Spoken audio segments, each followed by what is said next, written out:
The purpose of this video is to discuss the vacuum bag board building technology needed to produce the highest performance sailboards. Understanding this technology can save years of expensive trial and error. Anyone with this knowledge, along with a few tools, can build a board. A person who has already built a few boards on their own will easily produce a board similar to the best custom sailboards. A light, stiff composite blank is required to build these boards.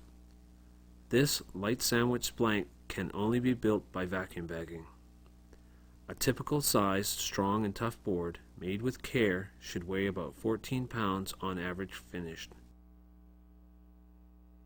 Vacuum bagging is simply a powerful clamp used to apply equal pressure to the board exterior and vacuum table.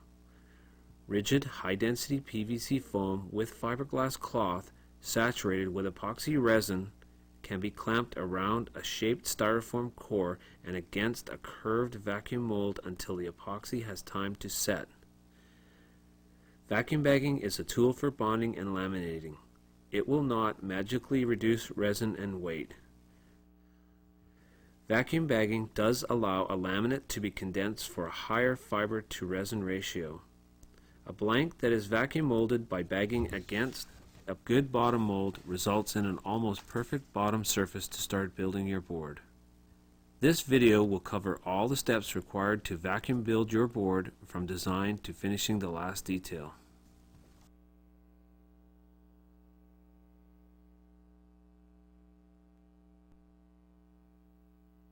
With a vacuum pump removing the air from a sealed bag, the remaining weight of the outside atmosphere collapses on the exterior of the bag. The weight of the atmosphere is measured in inches of mercury. The average barometric pressure of 29 inches is equal to about 14.7 pounds per square inch that we all experience around us at all times. Remember that the clamping pressure provided by the atmosphere will be equal and will be from all sides. Pulling the full vacuum will crush a fragile foam blank.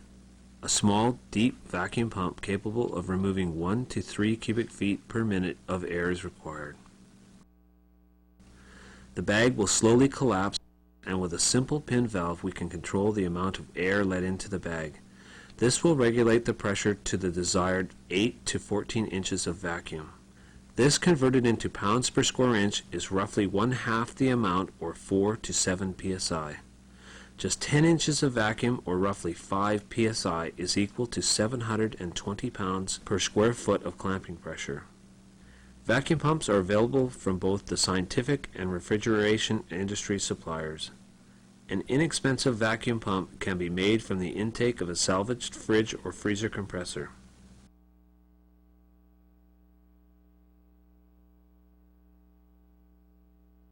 To begin fabricating your blank, you will need to model it from an existing board shape suitable to your needs.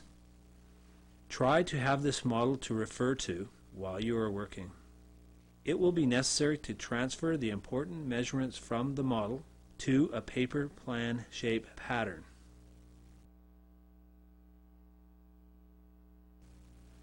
You can use a roll end of newsprint or brown wrapping paper for this purpose. To begin, record the mastrack and footstrap insert measurements from the tail end of the model. These will be used later. Now, roll the pattern paper onto the bottom of the model board.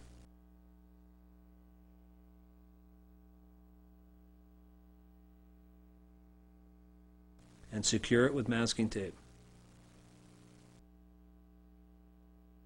Using a carpenter's crayon, mark the hard edge of the perimeter as shown here. Follow this by measuring several centerline points down the pattern and draw in the center line from the tail to the nose.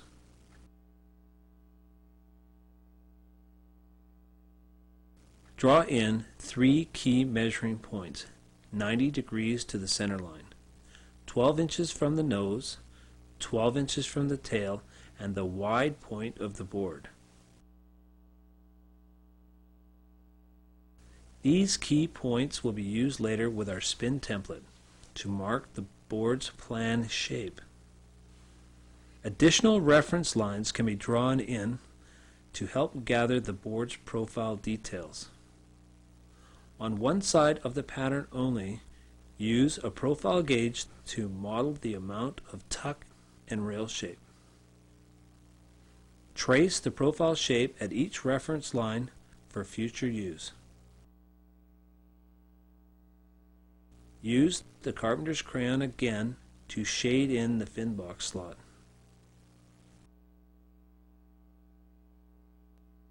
Now, refer to the measurements taken earlier for the mast track and foot strap insert locations and transfer these to the plan shape pattern. Foot strap insert locations can be easily recorded and later transferred using a separate template, such as this one. Once all the pertinent measurements have been recorded, the plan shape pattern is finished and can be cut out with a pair of scissors.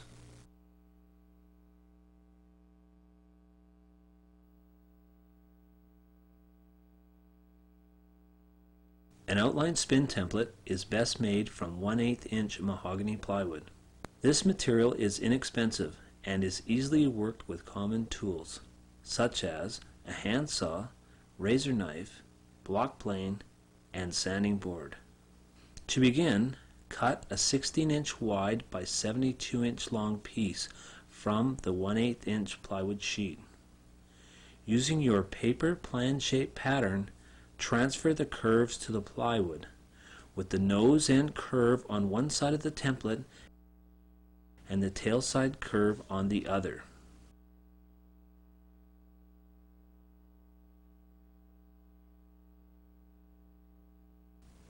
Carefully cut the template to shape, taking time to block plane and sand the curves accurately. This will produce a professional template used by many board shapers. The outline spin template will be used later to mark the board's outline curve.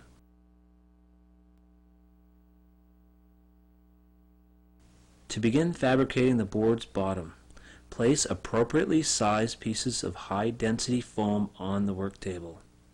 Using a long straight edge, draw a center line down the length of the sheet.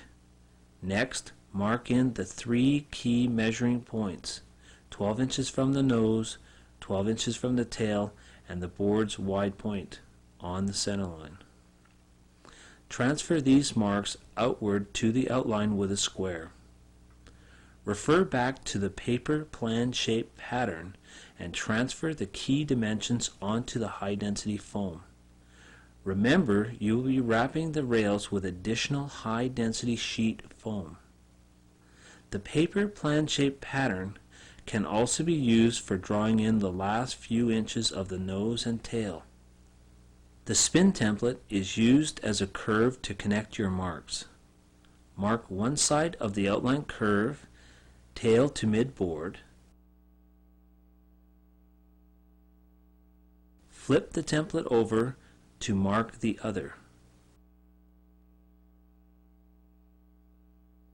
Flip the template end for end to mark the nose side curves.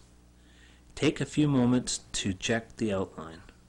With a razor knife, rough cut and allow an extra 3/8 of an inch each side. This will be trimmed up later.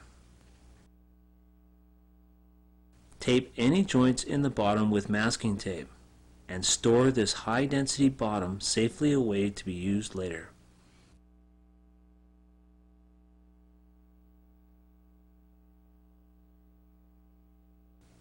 To make a rocker copy template, fasten 10 feet of 16 inch wide 1/8 mahogany plywood to a 10-foot 1x4 stiffener, as shown here.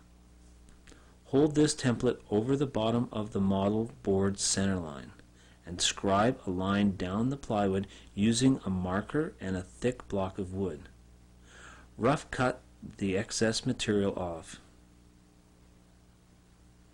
Place the template back over the board and repeat this scribing and cutting process until the curve is near perfect. The final scribed line can be block planed and sanded until the template matches the board's rocker line perfectly.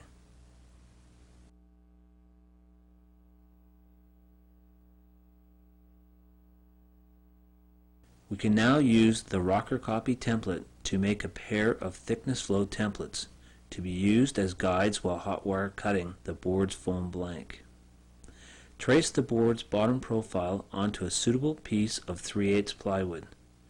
Use homemade calipers to measure the model board's thickness every 6 inches.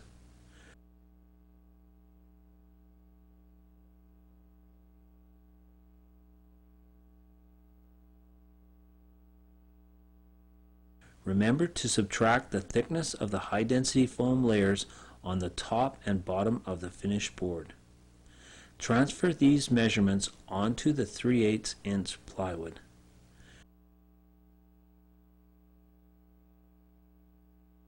When this is done, connect the marks with a pencil and ruler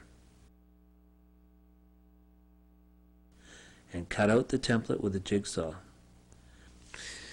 After duplicating a second template, screw both of them together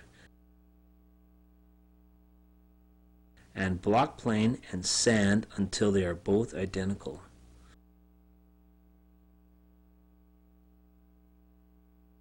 Applying a strip of masking tape to the edges will allow the hot wire to slide smoothly down the templates. Finally, drill 6 1/4 inch holes along the templates for attaching to the EPS foam block.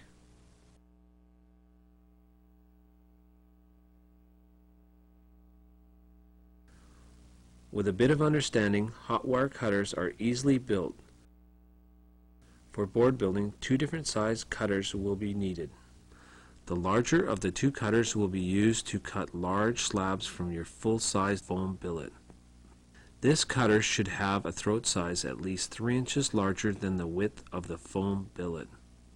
The depth of the cutter should be about 9 inches. The smaller of the 2 cutters will be used to trim the plan shape and also to bevel the deck. This cutter will require a narrower throat size about 6 inches, but will need a fairly deep cutting depth of about 14 inches. Both cutters are fabricated from 3/4 inch plywood, similar in shape to a C-clamp.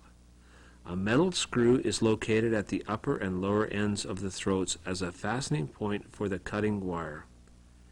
Both cutters must have a tensioning device because the wire stretches as it heats.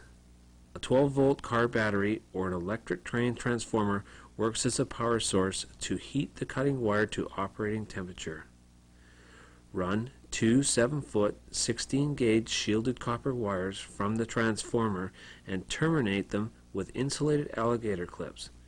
Secure 18 to 20 gauge nickel chromium wire between the screw fasteners. To power up the cutter, connect one alligator clip to the screw furthest on the cutter and the other clip to the location on the far side of the opposing screw, which provides the correct resistance. If your transformer is adjustable, you may be able to connect each clip to the fasteners and adjust the temperature at the transformer knob. Make a series of practice cuts to determine what settings work best for your cutting unit. Remember to disconnect the power from the cutter and turn off the transformer when the cutter is not in use.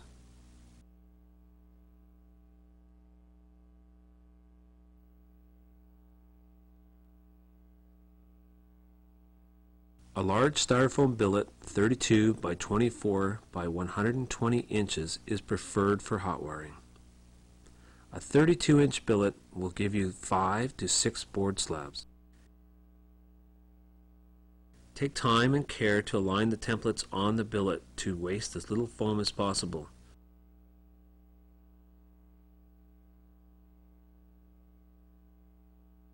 Screw the thickness templates on each side of the billet.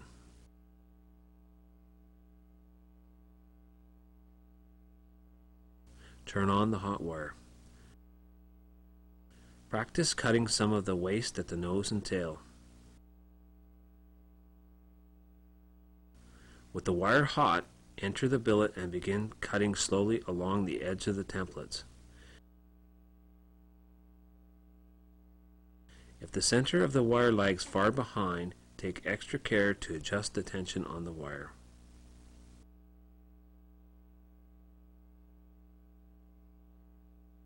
These large billets are usually used for dock flotation. The billets can be ordered through marine, roofing, or insulation supply companies from the manufacturer.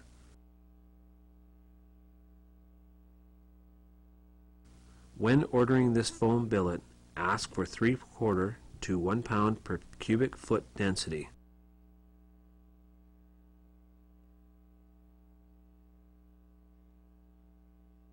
Also ask for a small, tight bead structure that is well bonded together.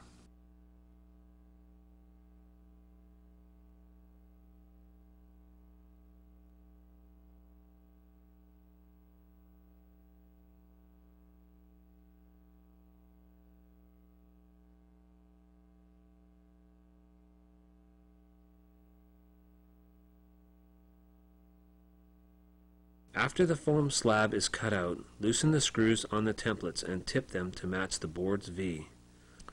The hot wire will not easily cut through masking tape.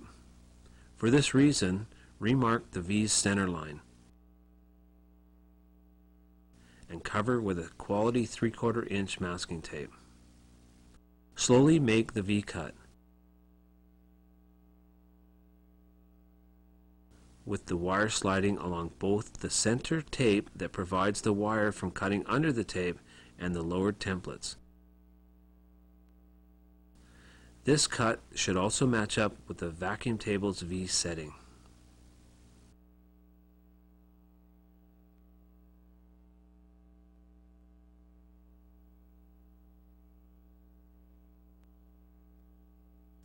Remove the tape and move the styrofoam slab to the work stands. With a long straight edge, remark the center line on the bottom. Also remark and check the length, tail, and nose thickness. Use the plan form outline template to mark the outline, or just use the high density foam bottom outline. Mark the rough outline and cut 1/2 inch wider than the template. This gives plenty of room for error when aligning and gluing the bottom on.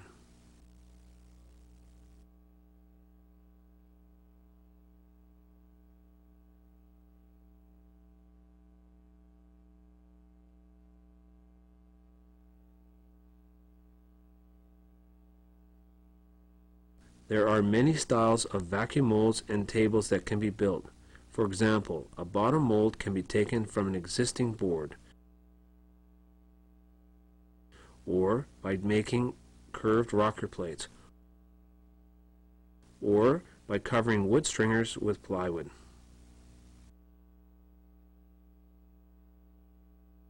The adjustable rocker table allows the most varied board styles and rockers to be built. A mold needs only to be stiff enough to hold its shape under vacuum and allow for a tight air seal. It is best to avoid bagging with just a bag and without a mold to prevent distortion and twisting of the blank. An inexpensive mold that allows for rocker changes is to use the remaining hot wired foam billet after taking the blank off. I would recommend this to anyone building only a few boards. The only cost would be the extra 6mm poly bag and sealant tape to cover the entire billet and blank.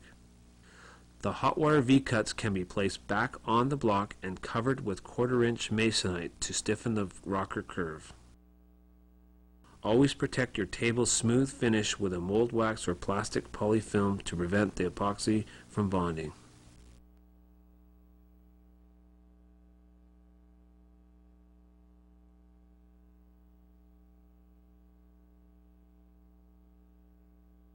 Before mixing any epoxy resin, it is important to know a few rules. The key to successful epoxy use is in correctly mixing the resin and hardener ratio. Always determine the amount of resin you will need, then calculate the amount of hardener according to the manufacturer's instructions. Always thoroughly mix the resin until it's completely blended. Use epoxy only in areas with good ventilation and avoid all direct skin contact. Epoxy is available with different hardeners. A slow hardener is good when putting inserts and boxes deep into EPS foam because it will create less heat in bulk. A fast hardener is best for surface sanding and fairing mixtures. This hard resin also prevents sanding too deeply into the fiberglass. A laminating resin that allows a long working time is best for bagging. There are many fine powdered additives for thickening the epoxy. Always add these later after the epoxy has been thoroughly measured and mixed. Always wear a dust mask when mixing or sanding these powdered epoxy additives.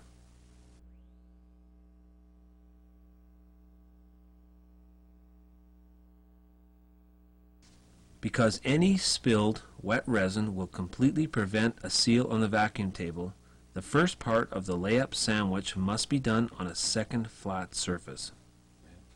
Set up a 10-foot long table or temporary workbench. Tape any joints in the high-density foam from the bottom with a quality masking tape. This masking tape will contain the resin in the joint, resulting in an excellent bond of the edges of the high-density foam ends. Roll out your 4-ounce glass over the bottom high-density foam outline. Cut any extra fiberglass cloth reinforcement such as around the fin box and prepare any foam stiffeners and fiberglass reinforcements in the styrofoam if required. For the bottom, mix up roughly 700 milliliters or 19 fluid ounces of epoxy. This amount will depend on the size of the blank. Pour part of the resin in a line down the center line. Let it have a chance to penetrate, especially near any joints in the bottom. Use your squeegee to move the resin around and out towards the rail. Add more resin as required. Work it in and completely wet out the cloth on the high-density foam. Use enough resin, but do not starve or oversaturate the joint. With some patience, the resin can be spread quite far. Extra resin is extra weight.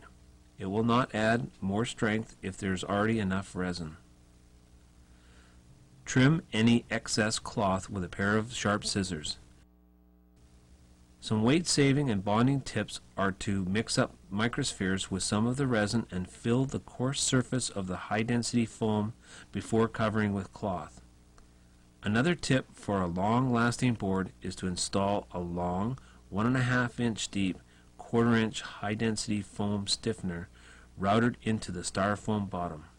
Wrap this with a 5 inch wide cloth strip, wet out and install.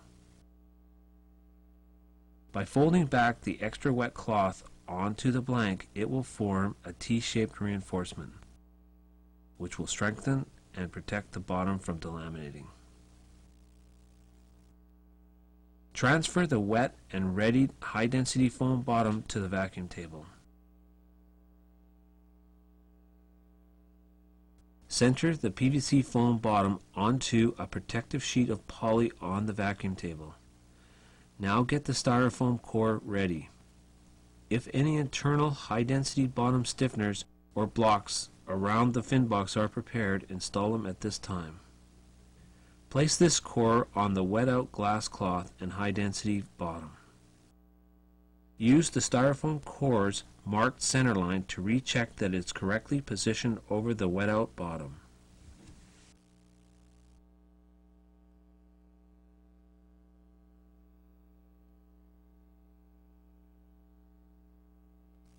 There are many ways to seal the vacuum bag, including clamps and frames. A roll of sticky butyl tape, the kind used for glazing windows, is about the simplest and can always help if you have a minor leak.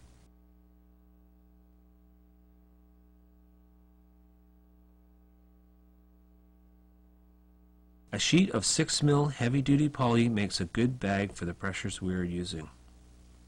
First, apply a bed of butyl tape to the outer edge of the vacuum table, pressing it down thoroughly. Lay the 6mm poly over the table, leaving plenty of slack in the bag. Start to seal the bag by pulling the paper tape and rubbing the poly onto the soft bead. Later, the bag will pull very tight, so make a few loops of extra bag material.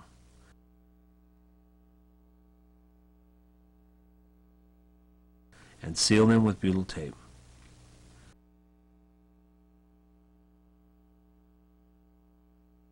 Before closing the bag, insert the vacuum hose, also wrapped in butyl tape. Make sure this is sealed. This hose can also be permanently installed in your table's bottom. Always ensure that there is a free passage of air to the vacuum pump. Start the vacuum pump and check for air leaks. The bag will not have any clamping pressure unless the pump can remove more air than is coming in. Check the positioning of the blank components as the bag slowly collapses. 8 to 14 inches of vacuum is ideal. This is roughly 4 to 7 pounds per square inch. Greater pressure for too long may crush or damage the core foam. As you get a good seal, you can hear and find tiny air leaks. When the styrofoam starts to form small bead bumps that look like lumpy cottage cheese, it is probably more than enough pressure. Slightly back the pressure off with the pin valve letting the air in. The vacuum gauge should read about 10 inches. Double check that your seals are holding. A vacuum bag may be pulling itself off the beads. Also check for the first few hours to ensure the pressure is not crushing the project. If you have a timer, you can set it to shut off the pump. I like the pressure to be on for at least 8 to 12 hours for epoxy that sets up in roughly 8 hours.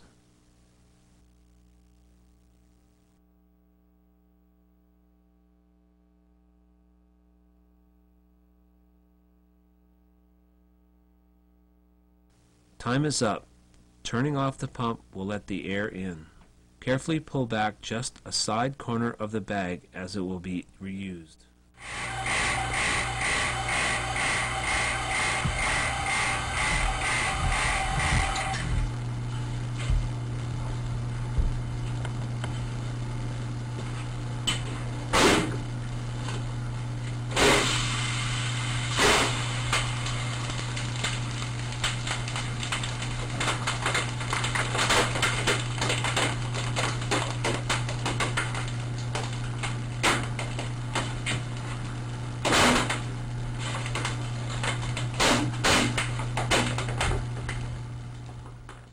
Ease the blank out and off the table. Check the blank. It will feel much stiffer and should have an excellent bond. If you have applied a little too much pressure to the styrofoam, it may look like it has too much rocker, but this will return to normal. The rocker will be later locked in when the deck is bagged. On the work stands, bottom up, remark the center line and plan form. Remember the rails will be wrapped with an additional high-density foam. Use a razor knife and at this time carefully cut on the line through the high-density foam and 4-ounce cloth. Peel back the excess high-density foam.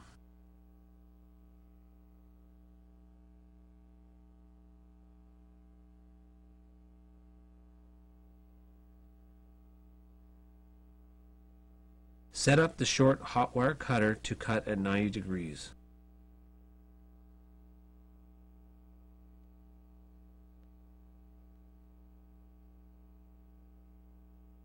With the blank bottom up, cut just along the edges of the high density foam and any extra EPS foam will just fall away.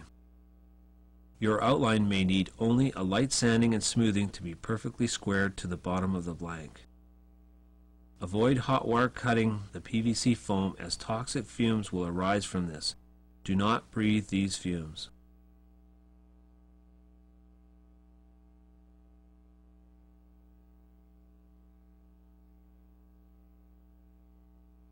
Turn the blank deck side up. Using a good dark felt pen, find and mark the centerline on the deck. Use the outline template again to position and mark the deck slope, deck lines, and rail slopes.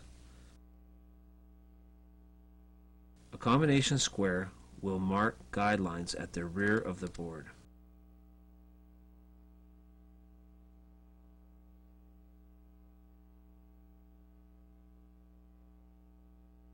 Don't cut all the foam away with the cutter, but cut enough to get a good symmetrical start.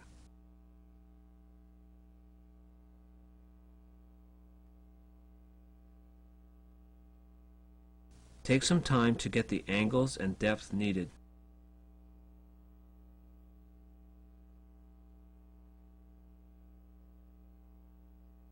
Use the adjustable hot wire cutter to remove the excess foam.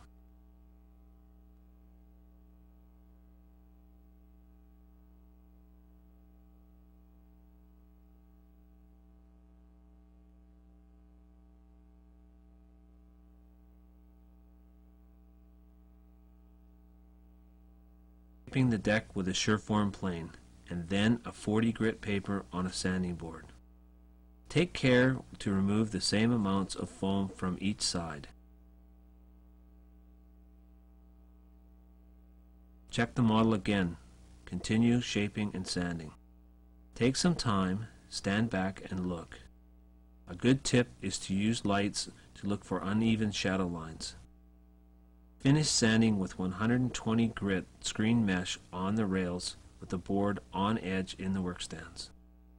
Turn the blank bottom up and mark the tuck on the rails and bottom. Slalom and course boards have boxy rails with a flat, thin forward deck. Wave and bump and jump boards have a domed deck with low rails. More tuck makes the board more maneuverable. Less tuck gives it earlier planing.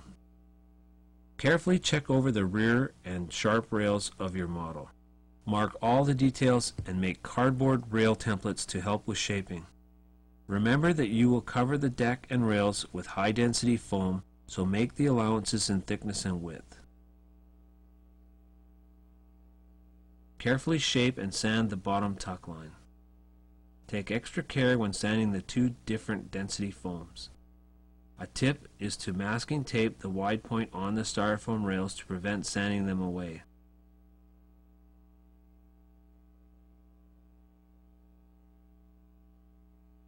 Finish sanding the tuck with the screen mesh. Remember, the high density foam wrap that covers the rails can be sanded and fine-tuned later.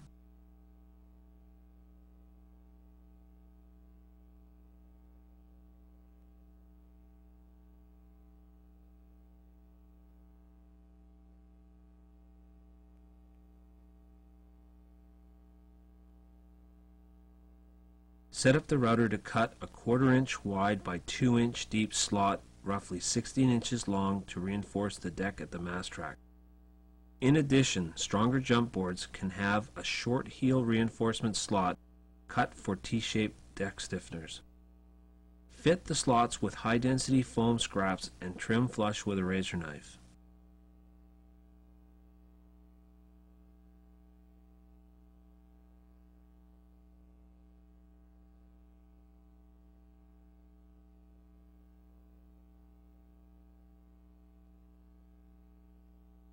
Redraw the center line on the deck of the blank. Mark and draw lines at right angles to the center line every 6 inches for the entire length of the blank. Use a large square to extend the lines out. Draw a few extra lines at the nose and tail where there's lots of curve. Using a soft tailor's measuring tape, measure the curve of the deck from rail to rail at each line. Add an additional 1 3/4 inches to the measurement. I like to clamp a block to take up this additional 1 3/4 inches on the tailor's tape. Write down all the measurements on the blank.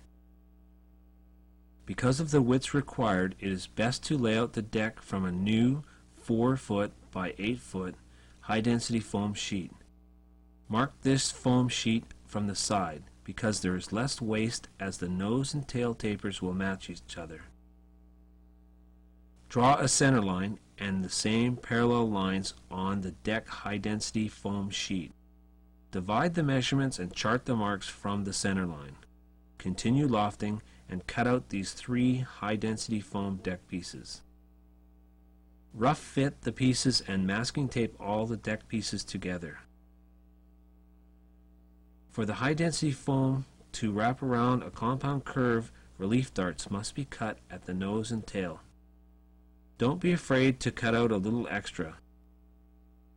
This sample of video shows a lighter weight 1/8 inch high density foam for lighter boards, but 1/4 inch will also bend over the rails. When the high density foam is bent around too tight a curve, it will crack.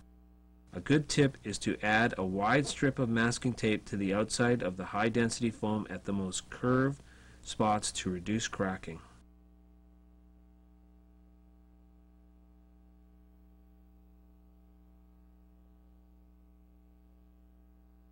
Because the high density foam and glass will wrap and hang past the bottom edge of the board, it is necessary to elevate the blank on a solid lift while vacuum bagging the deck. On the work stands, turn the blank bottom up. Apply masking tape at the edge of the bottom to prevent the resin and glass from sticking. Lay out a 1 1/2 inch thick solid blue extruded styrofoam outline and cut it 3/4 of an inch all around smaller than the blank. Tape the edge of this foam outline and install the styrofoam lift to the board bottom with long wood screws. A short, changeable centerpiece will allow you to reuse this lift on several board sizes. On the work stands, test fit the high-density foam pieces. On a separate work table, lay up the deck as we did before when laying up the bottom.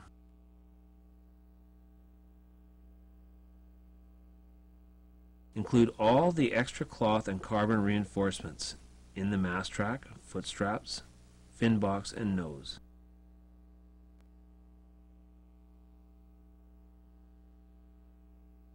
Mix up roughly 900 milliliters or 28 fluid ounces of resin.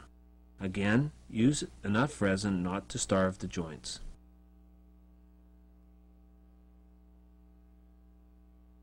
Install a high-density block or any internal T-shaped stiffeners at the mast box area. Also under the heels of jump boards.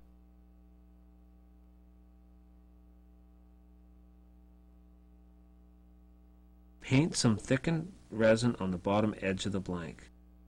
This will ensure that the high-density foam does not start to flip up when removed from the vacuum bag. With the blank on the work stands, turn over and transfer the wet-out high-density foam deck onto the blank center line.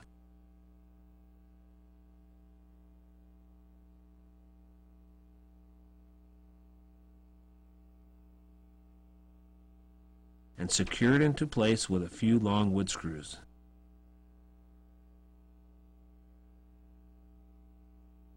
With the blank still on the work stands, cut a 4 mil medium poly to hang down past the rails.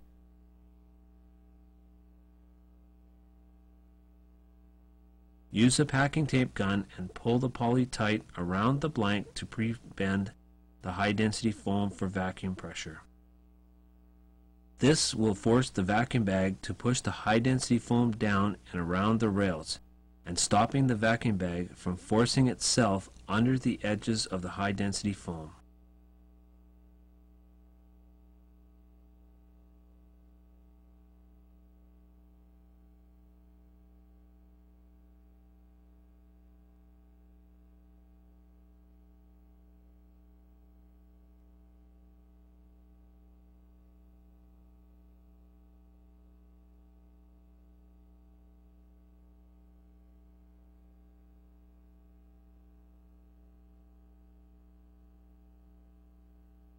Place and center the blank assembly on the vacuum table's center line.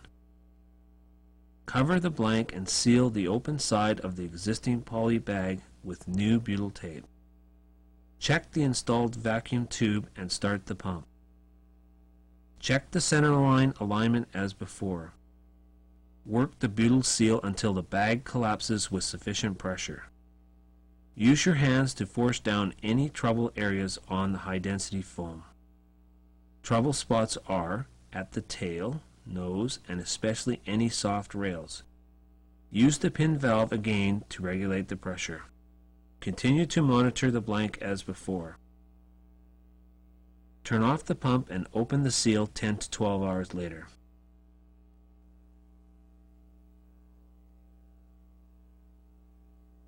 Remove the board blank assembly to the work stands.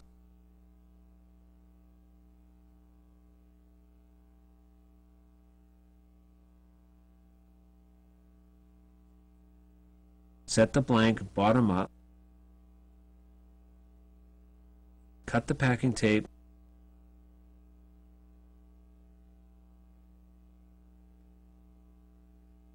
Remove the poly and unscrew and remove the blue styrofoam lift.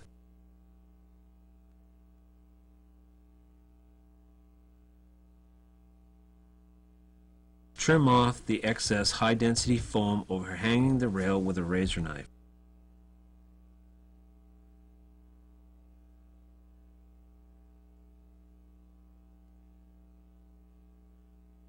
Remove the protective masking tape from the board's bottom. Examine and rough sand the blank as required. Fill any low spots, cracks, holes, and joints with a thick mixture of light fairing epoxy. Make sure there is a small hole venting the blank. Allow to heat cure in a warm room or heated box. This will strengthen the bond between the materials. After post-curing, remove and sand the blank with 40 to 60 grit sandpaper on a rigid sanding board, sanding any high points, and continue to refine the shape and rails until you are satisfied.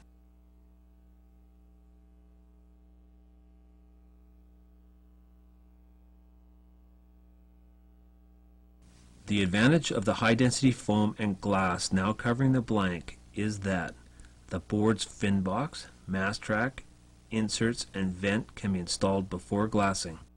This allows for laminating the blank with the inserts in place. This eliminates the need for capping the components later, as is done with heavier polyester glass boards.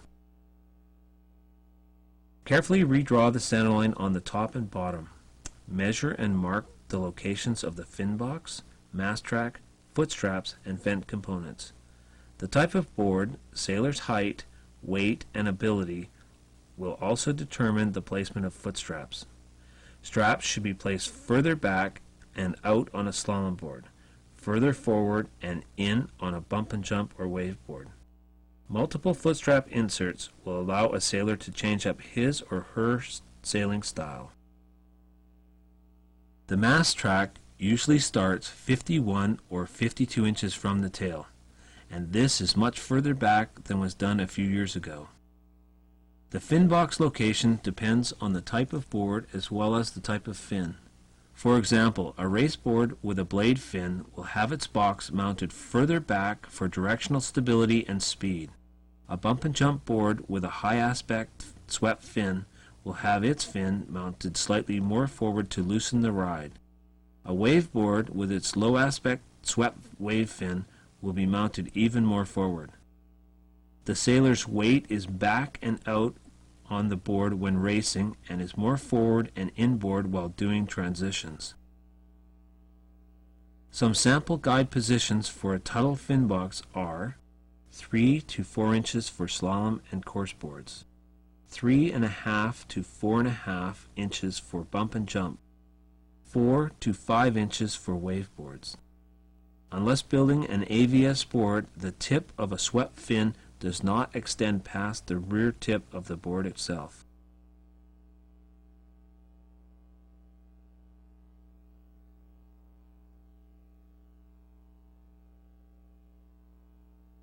All fin boxes should be set into a solid high-density foam block or purchased as a pre-built foam cassette. To install a cassette Tuttle fin box, it is best to cut out for the fin box with a good, accurate template and router. This cut from the bottom will be right through the top deck of the board. Trial fit and plumb the fin box cassette. It should be a light friction fit.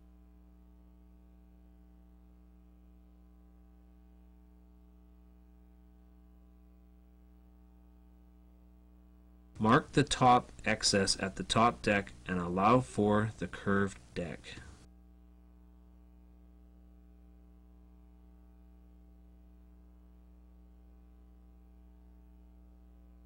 Remove and cut off most of the excess fin box material. Mix up a small 100 milliliter or 3-ounce batch of epoxy thickened with microspheres. Butter the cassette and cavity. Install the fin box from the bottom surface 1/32 of an inch below flush. This will allow for an extra fiberglass reinforcing patch over the box. Recheck the alignment. Use a guide stick to plumb and square the box with the board. Foam wedges and screws can be used to plumb the box from below. Note the use of 2 hand levels, one on the bottom surface of the board and one plumb on the guide stick. Allow to cure. Later, grind and sand off the excess box from the deck.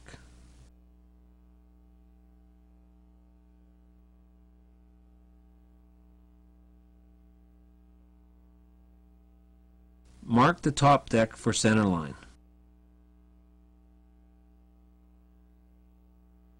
Lay out the locations for the footstrap inserts, mast track, and vent. Locate the position of the Tuttle fin box through bolts by inserting a fin from the bottom of the board. Mark these bolt positions on the deck. Make router templates for cutting the mast track, footstrap inserts, and vent. Once cut with the razor knife, the high-density foam makes great router templates. After a vacuum pump and hot wire, which are required, a good plunge router is the most desired power tool for vacuum board building. When cutting or routing out for the insert plugs, they should be flush but not too snug. When installing a mast track or an A-type fin box without a cassette, route a cavity that allows for 3 layers of 4-ounce cloth and the box. I also like to route a slight deck depression in the high-density foam around the box for folding the cloth back down. Wrap the cloth around the box, then check the fit and the alignment, especially if it is a fin box. To prevent unwanted resin from sticking inside the box, apply PVA mold release to the inside surfaces of the box.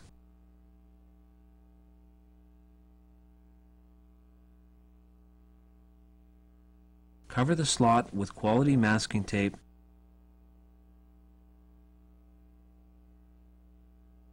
and rough sand the exterior of the box for a better bond. Mark the front and back of the box on the masking tape. Mix up 200 milliliters or 6 ounces of resin with a slow hardener.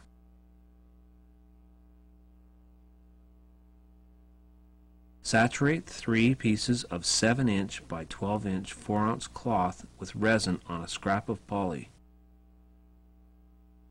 Mix the remaining resin with microspheres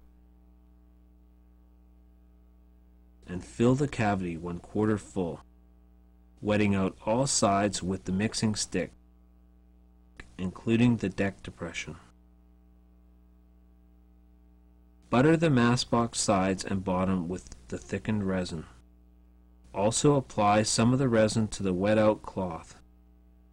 Wrap the box with the cloth and remove the plastic.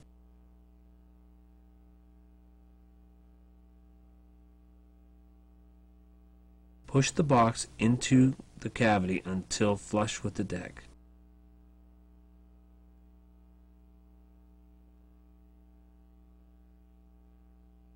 With the pressure forcing out the excess resin, squeegee down the extra cloth onto the deck depression.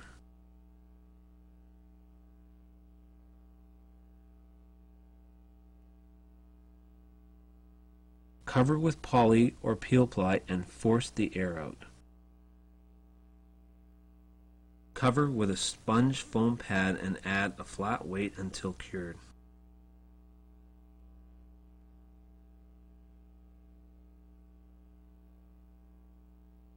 If you are using an American type slotted box as a fin box, Increase the cloth and make sure the box is set into a solid insert of high density foam.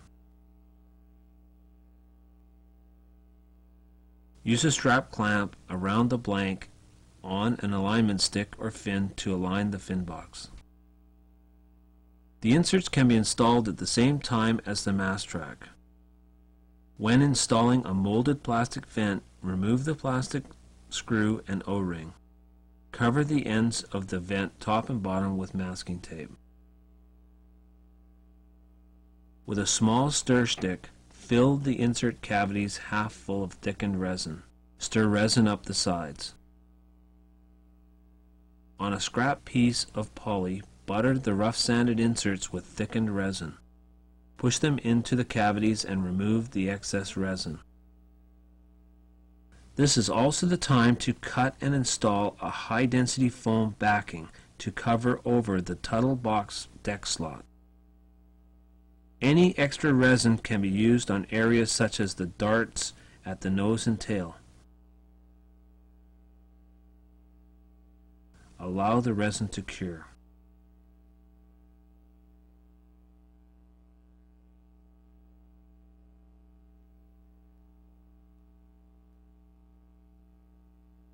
Mark the top deck for centerline.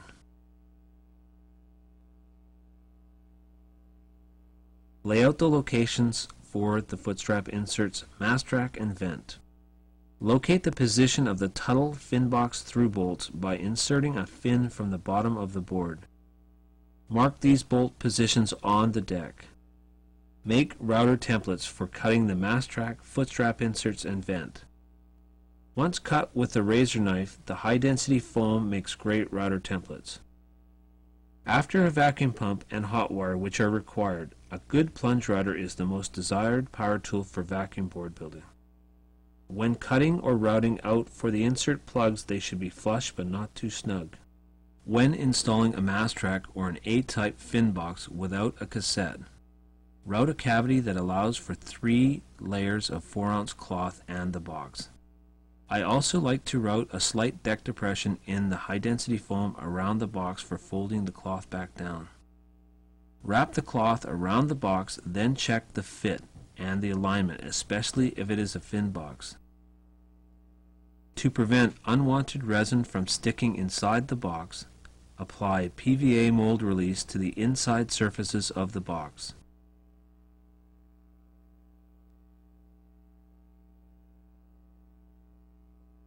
Cover the slot with quality masking tape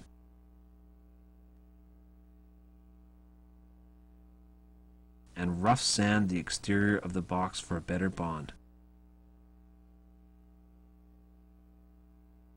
Mark the front and back of the box on the masking tape. Mix up 200 milliliters or 6 ounces of resin with a slow hardener.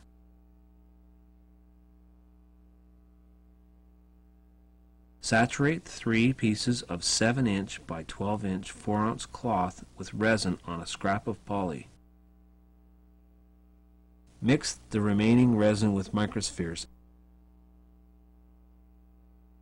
and fill the cavity 1/4 full, wetting out all sides with the mixing stick, including the deck depression. Butter the mast box sides and bottom with the thickened resin. Also apply some of the resin to the wet out cloth. Wrap the box with the cloth and remove the plastic.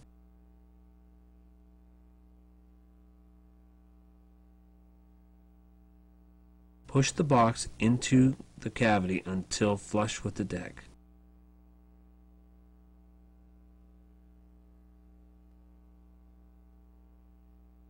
With the pressure forcing out the excess resin, squeegee down the extra cloth onto the deck depression.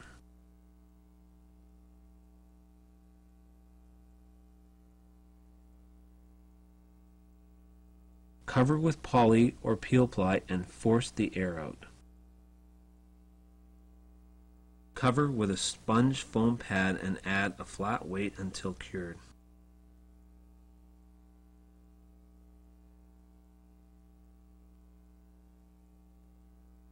If you are using an American type slotted box as a fin box, increase the cloth and make sure the box is set into a solid insert of high density foam. Use a strap clamp around the blank on an alignment stick or fin to align the fin box. The inserts can be installed at the same time as the mast track. When installing a molded plastic vent, remove the plastic screw and O-ring. Cover the ends of the vent top and bottom with masking tape. With a small stir stick, fill the insert cavities half full of thickened resin. Stir resin up the sides. On a scrap piece of poly, butter the rough sanded inserts with thickened resin. Push them into the cavities and remove the excess resin. This is also the time to cut and install a high-density foam backing to cover over the Tuttle box deck slot. Any extra resin can be used on areas such as the darts at the nose and tail. Allow the resin to cure.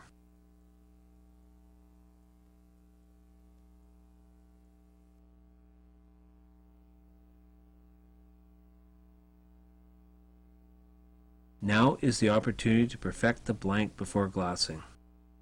Time spent fairing the high spots will save the weight of fillers later. Use 40, 60, and 80 grit sandpaper on a long sanding block. Proper sanding strokes should be at 45 degrees to the board. Sand the whole board equally. Reverse and sand at the opposite 45 degrees. Let the stiff sanding board work as it hunts and sands down any high spots. Also sand end to end, but holding the sanding board at 45 degrees. Use a rolling motion when sanding the rails at 45 degrees one way and 45 degrees the other. One can tell when it feels right. Finish sanding the slope deck and rails with the encrusted sanding mesh.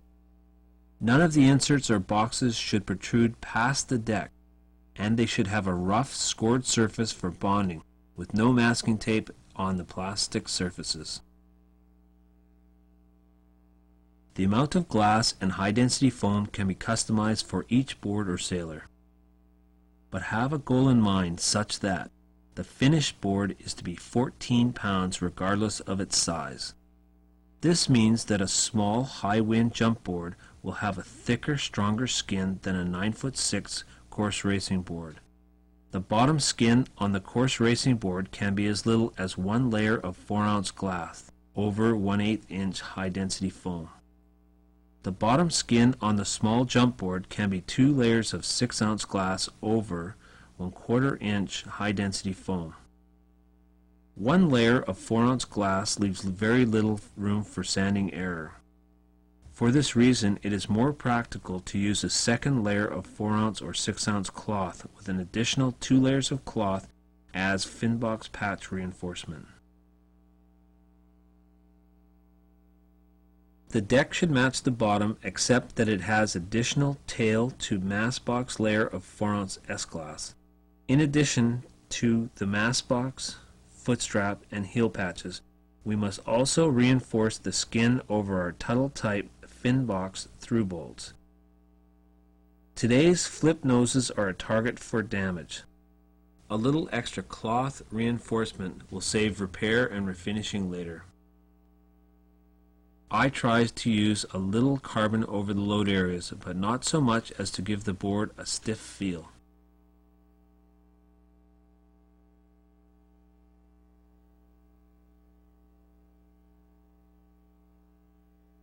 During the laminating process, the board rails will be glassed twice. Notice in this shot of video that the bottom has been laminated, allowed to cure, rough sanded, and filled with a fairing compound and finished sanded. The rail wrap coming up from the bottom has been faired so smoothly to accept the deck and rail lamination it is barely visible to the eye. This 2 to 4 inch double laminated area, referred to as the rail wrap, will provide stiffness to the board while protecting the rails from damage. The process of laminating the bottom of the blank is the same as laminating the deck. The bottom will be laminated separately and allowed to cure prior to the deck lamination. To avoid duplication and save a bit of time, we will show the deck lamination while making comments about the bottom. You will also be able to refer to the written laminating instructions supplied with this video. Before laminating the deck, it is wise to protect the bottom lamination from unwanted epoxy and fiberglass. Apply a 1-inch wide quality masking tape to the flat bottom slightly overhanging the rail. With a file or sanding block, carefully sand through the tape to the rail line. This will leave a good straight line to end the deck rail wrap. Protect the remainder of the bottom with poly. Cut and fit any carbon reinforcements for the mast and fin boxes and footpad areas prior to laminating. The mast and fin box interiors should be coated with PVA wax to protect them from unwanted resin. If carbon fiber is to be used on the deck, make a paper map of the insert and bolt positions. The deck will require about 800 milliliters or 24 fluid ounces of laminating resin, while the bottom will require slightly less depending on the amount of cloth used. Since it is messy to squeegee the underside of the rail tuck, it is easier to first turn the board over to paint the rails with resin. Now flip the board back over. To start, place a piece of 4-ounce S-glass over the open mast box. Use a brush and squeegee to carefully wet this piece out. The fine, tight woven cloth will prevent epoxy from running down into the box. Wet out the other reinforcements at the mast track, tuttle bolts, and heel patches. Next, roll out a tail to mast piece of cloth onto the deck centerline and smooth it out. Pour a line of resin down the centerline and work it in with a squeegee. Spread the resin evenly and sparingly over the cloth, working it out towards the rails. With the cloth secured, use the shears to cut the excess 1 inch beyond the rails. Place a reinforcement patch at the nose and continue to wet out the first layer and rails.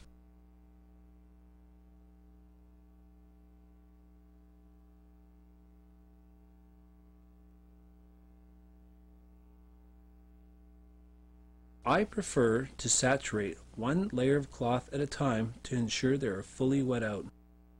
If the tail to mast box layer is too rich, the first or second full-length layer will absorb any excess resin.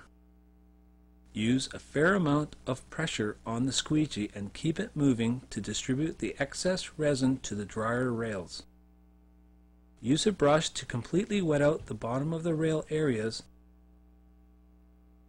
followed with a squeegee. An option when the laminate is completely wet out is to sprinkle a few handfuls of dry microsphere fillers onto the wet fiberglass. With a gloved hand, work them into the laminate. These fillers will help fill the weave, making sanding easier while protecting the cloth.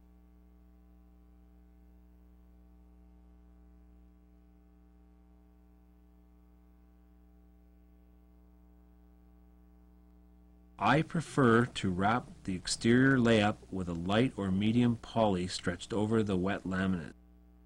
The advantage of this is to reduce air from the laminate and snug down any overhanging cloth wrap on the rails. This allows for less sanding and fairing of the rails. If peel ply is used on the laminate, it must be applied now under the poly wrap. Peel ply is a special fine weave no-stick nylon cloth for vacuum bagging. When used over an epoxy laminate, it can be later removed along with excess hardened resin. It is applied like cloth, but air and resin can be moved under it easily with a squeegee. It is more economical for weight savings to just use less resin.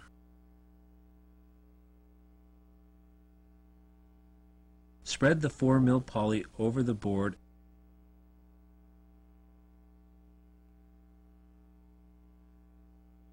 Cut the poly to overhang a few inches past the rail wrap. Lightly rub the laminate through the poly.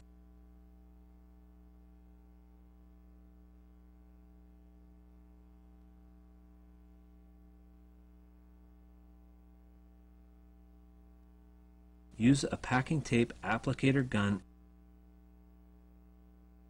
and start tagging the poly edges from one side to the poly edge of the other side.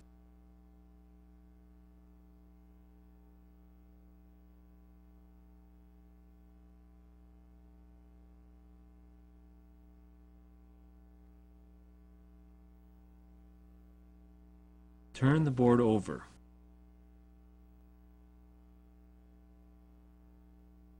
And continue to pull and stretch the poly using the natural stretch in the poly and tape.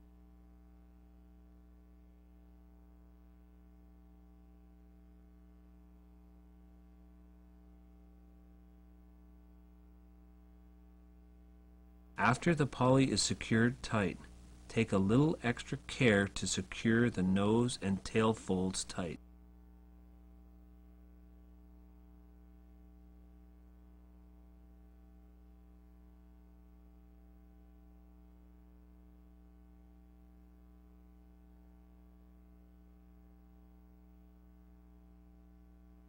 Turn the board over and start rubbing the poly.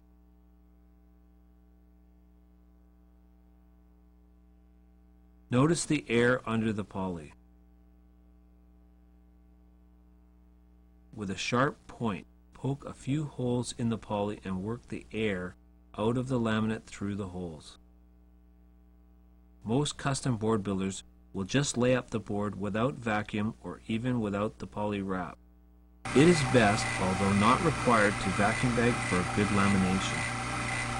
It is now simple to throw the wrap board into a large butyl sealed poly vacuum bag or to bag the blank against a good bottom mold. When bagging, a slightly drier layup is best, because an overly wet layup will tend to pull the resin towards the suction while under vacuum. A note of caution: since the blank is now completely covered with glass, it is possible for the wet laminate to bubble up from expanding air escaping from inside the foam. Temperature control at this point is very important. Avoid leaving the curing laminate in a room where the temperature is rising. This will cause air inside the blank to expand and try to escape through the wet glass. Once the laminate is hard and the poly removed, open the board's vent hole and heat cure according to the manufacturer's instructions.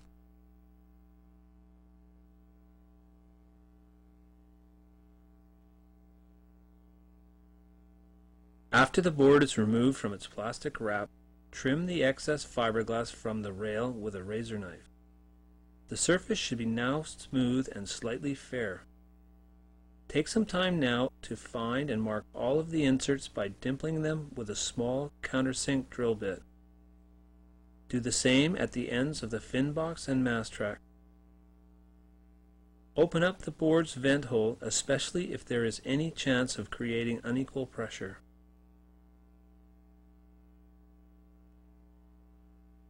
Sand the board completely from tail to nose using 40 to 60 grit sandpaper on a stiff sanding board. Again, use long sanding strokes at 45 degrees to the board one way and 45 degrees to the board the other way, being careful not to cut into the glass fiber of the cloth.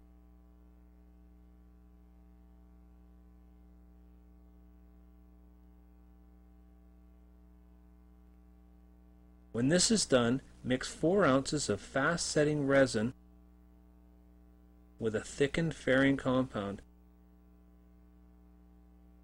and squeegee this mixture thinly over the entire board, top and bottom.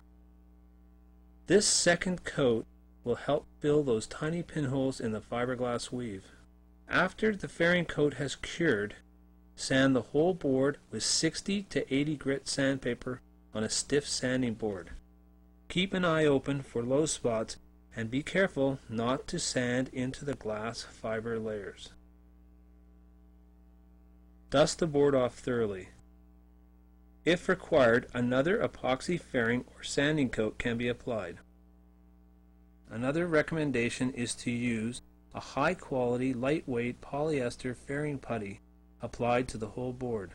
Sand this layer starting with 100 grit, processing through 120, 150, 180, and finishing with 220 dry grit on a sanding board. Take your time and sand the board completely. When this is finished, clean out the insert dimples with a small countersink and dust the board off.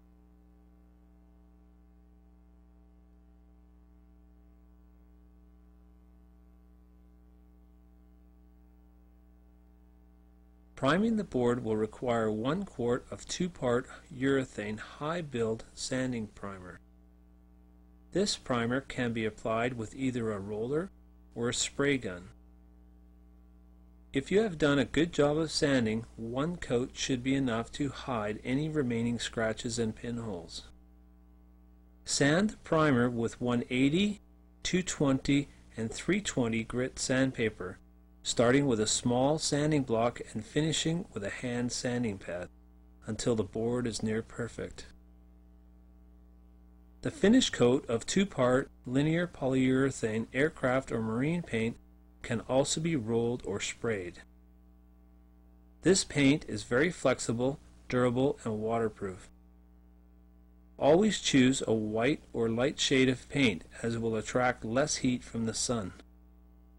These paints are very toxic and should be used in a proper spray booth using an air feed supply respirator and proper protective clothing. I spray the bottom and rails first and allow them to cure. This allows for any minor touch-ups to scratches and pinholes on the rails. Next, paint the top side of the board, being careful to apply an even coat that covers the primer completely. After the paint has cured for 12 to 16 hours, use 600 grit wet sanding paper or a power buff on any imperfections or runs.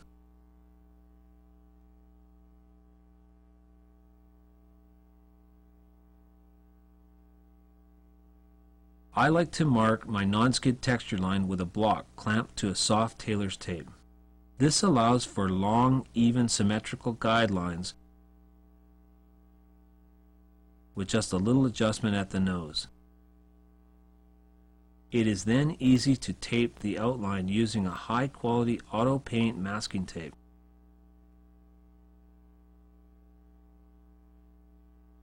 Make sure the light pencil marks are not in the non-skid. Tape off the rest of the rails with a wax paper to protect from any runoff.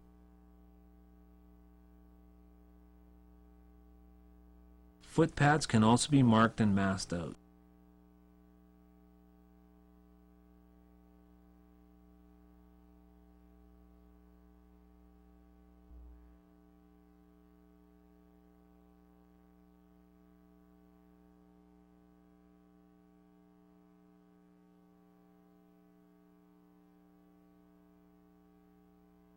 The board is just plain, one color and a little bit boring now.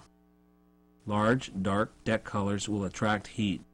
Avoid deck paints and printed decals because they may clash with the solvents in our non-skid and dissolve into a mess. Mixed colored paints are also hard to match if a repair is ever necessary. This is the time for a professional looking design, not a mistake. A good solution is an adhesive-backed solid colored vinyl. These decals are computer designed and cut by sign makers. Just choose the designs, colors, letters, fonts, and numbers to any size. These are solid colors that, when under the protection of the non-skid, will last without fading. They will be correctly spaced on an easy-to-apply special release tape. Just align, touch down, and rub from the center out.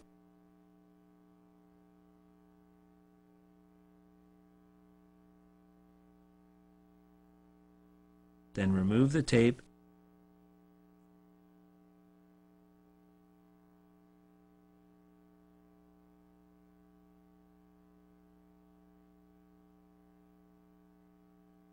and on to the next decal.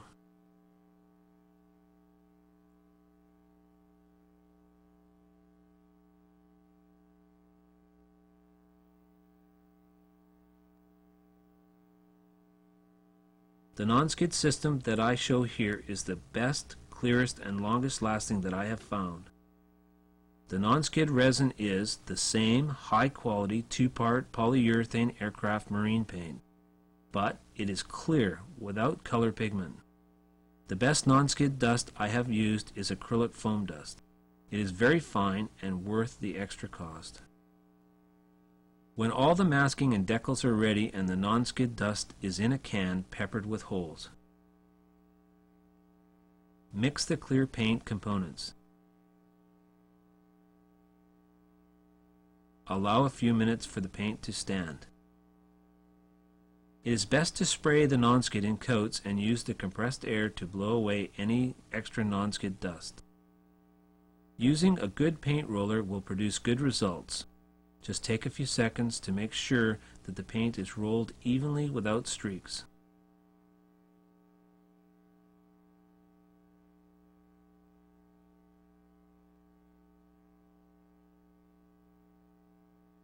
Sprinkle the dust, making sure that all the areas are covered.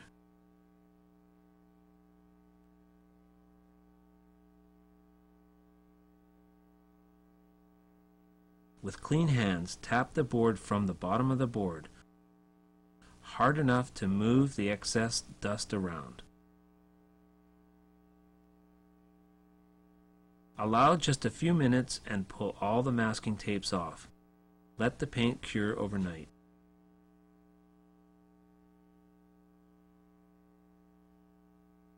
The final details of opening up the boxes and inserts are best done with a router. It is now obvious how important dimple marking is. For the mast and fin box slots, drill a hole just large enough for the router bit. Routing the slots is best done with 2 different flush cutting router bits. A 1/4 inch small flush cutter with a solid steel ball for mast racks and American type fin boxes. Take care not to let this heat up and burn into the side of the plastic box. A 3/8 or 1/2 inch ball bearing flush cutting bit will clear out Tuttle or power boxes.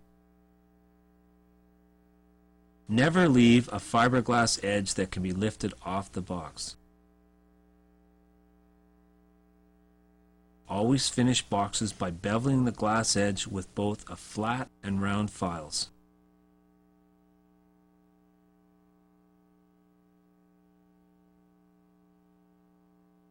Now, use water to dissolve the PVA mold release in the boxes. This will also release any unwanted epoxy. Sometimes a little work with a razor knife is necessary. Insert a tight-fitting fin and test fit the boxes. For Tuttle and Power type boxes, carefully align and drill the fins through bolts. For American style boxes, check for any resin in the tab track.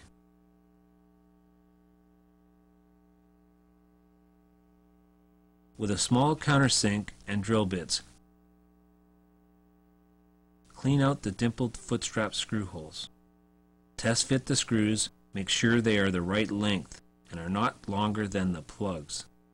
The stainless screws should be snug but easily turned.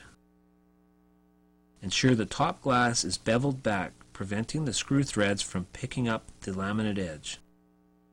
Clear the vent hole with a large countersink bit.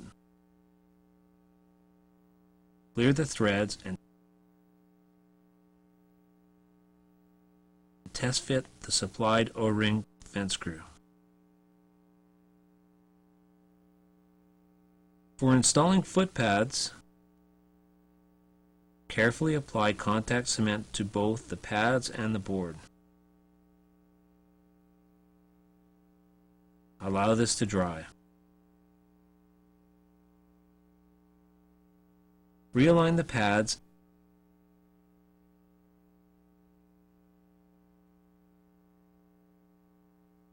and press them down.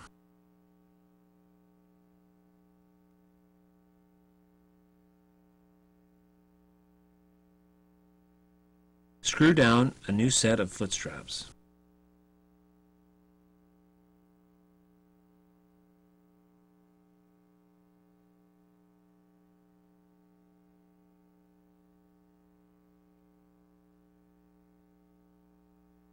Wash off any dirt or hand marks. Use 600 grit wet sandpaper to take the bite off the sharp non-skid. Your board is now ready for the showroom or for the beach and some real fun sailing.